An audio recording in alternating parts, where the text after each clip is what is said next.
I think just on day is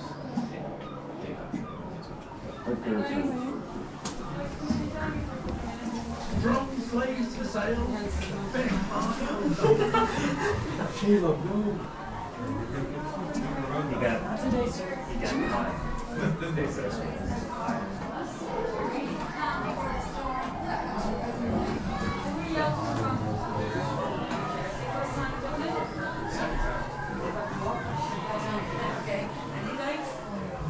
Lovely, okay, your first time in Dublin? Good, so far so good, we hope. So guys, come in and take a seat, because I'm going to be speaking for a few minutes, guys. If you can just push over so there's a little bit more room for somebody else to sit down. So guys, my name is Chrissy, and you're all very welcome. I'm going to be talking just for a couple of minutes about Viking living. I won't keep you too long. If you have any questions, please don't hesitate to ask. So, we're in a typical Viking house here. And I suppose it's a reasonable question to ask, how do we know about these houses, right? So if I may just bring your attention up to the wall panel here. So this is the building we're in at the moment, this is Dublina. Directly across from here we have Christchurch Cathedral. In the 1970s here in Dublin, when the city offices wanted to build their new offices, it was in around this area. The area was known as Wood Quay, okay? So obviously they had to excavate the site before any works could commence. When they did, lo and behold, they found over 200 Viking homes. So outside of Scandinavia, Dublin's got the biggest settlement that's been found in the world. So we have that here in Dublin. So hence the reason all this is going on here. So what you're sitting in now is very much accurate to what they would have lived in terms of actual scale and size. We're probably looking at double this, okay? But indeed, they could have had up to 15, 20 family members up in the one space. So you can imagine not very pleasant, you know, condition. They certainly would have been fighting over who's getting the best seat in the house, okay? So for that reason, predominantly, most of their time was spent outdoors. They simply were in their homes to rest and to eat, and the rest of the time they were off out farming or wherever their jobs were. Because you do know the raiding thing was a seasonal thing. It's only something they might have done twice a year when the weather was good enough to be sailing and that. Other than that, they had real jobs. They were farmers, craftsmen, smiths, you know, shipbuilders. They had proper jobs in between all that. So let's talk a little bit about what the houses are made of. Okay, so they're called posts and wattle houses, and what that means is posts are laid. Okay, they would have been made from oak, and in between the walls were, I suppose, through all the wood, they were nearly woven like basket. Okay, they would have used willow for this.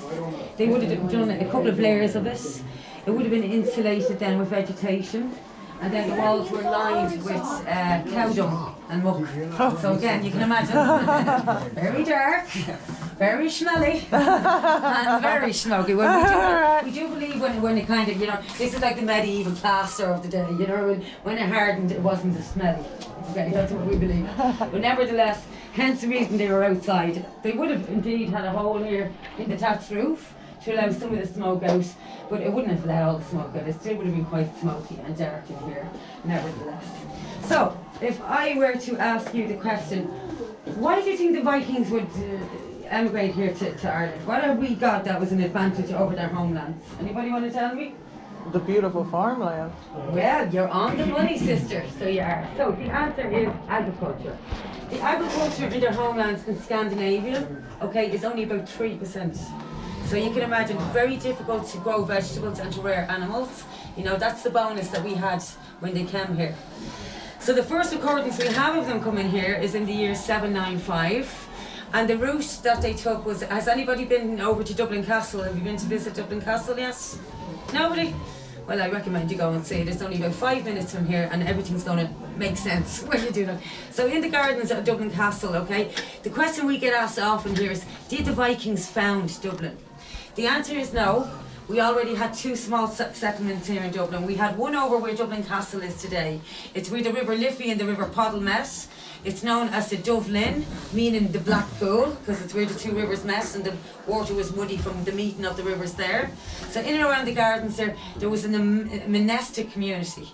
So you can imagine when the Vikings came up this route and they stumbled upon a monastery that they were like, ha ha ha, hey, you know, easy pickings for them. Obviously the monks weren't offended. So plenty of ample food supplies and lovely silver and relics and all just for the taking there for them. So we have one small settlement there. We also had a small settlement just off the River Liffey down by Father Matthew's Bridge, and it's actually where Dublin gets its name from. So back in the Viking age, the river would have been about 3 times the width it is today, and in our native language, Gaelic, it was known as River Rear Techt, meaning the tempestuous one, volatile, unpredictable, very dangerous. So what the locals did, at the lowest point down there in the river, they built for all the world like a wooden bridge, so it could be crossed, so a wooden hurdle. So when you see Dublin now, you see it on the buses or wherever you see it, you'd see Dublin, and then the translation, Gaelic, Bolia Áha Clia, that literally translates as the town of the forge of the hurdles, and that's where Dublin gets its name from. So as I said to you, the year 795 is the first recordings we have of them coming here, and for about a 50-year period, okay, in the year 841 is when we first know they overwintered here, right? And the reason why we know about that is because it's written in the annals, the monks recorded this, right? So for about a 50-year period they were travelling back and forth from their homelands, back all around the coast of Ireland, robbing all the monasteries, and you know, taking the loot home, and slaves and whatever they could take home with them they were taking home. So in the year 841 is when we first know they overwintered here, and we believe the reason for that probably was because we had a particularly bad winter here ourselves in Ireland then, so it wasn't safe for them to travel back home. Prior to this they would have left here before the winter hit. So you know, they probably, up to that point, were probably thinking our winters were just as harsh as their own back in their homelands. But that particular winter it wasn't good to be sailing, so they overwintered, and lo and behold they seen that our winters were nowhere near as harsh as their homelands. So that's when they start kind of coming here to settle for good. They start coming over, bringing their families after that. Now, let's talk a little bit about their diets, okay? We know obviously fish and cereal bread, huge big staple parts of their diets, but they had that in their homelands. The advantage Dublin had was Dublin was surrounded by forestry either side. So plenty of wild boar and deer for them to hunt, okay? They would have kept some small animals, grown some vegetables, obviously. And if they were wealthy enough, they would have had a cow. So we know what the cow gives us, plenty of dairy, and eventually you have the meat from the cow. Now, in terms of what they were drinking, you know, the water here in Dublin was quite salty. It was very salty. Even after boiling it, it wouldn't have tasted great. They would have having to go way inland towards the mountains where the water was clear from the streams. Or alternatively, what they were doing was they were foraging wild berries and fruits. So lots of alcoholic beverages were being drank, lots of fruity wines and ales. And even the children were drinking these drinks. So, and we're all familiar with the term honeymoon, yes? Well, we can thank the Vikings for that because it comes from the Viking times. A marriage was an alliance between two families, okay, that they celebrated over many, many moons. And the drinks that they drank at these celebrations were made with honey meads, hence the term honeymoon. We can thank the Vikings. Now, on that note, you were eligible to be married in the Viking times from the age of 12, which in any culture or society is very shockingly wrong and young, we know, way too young.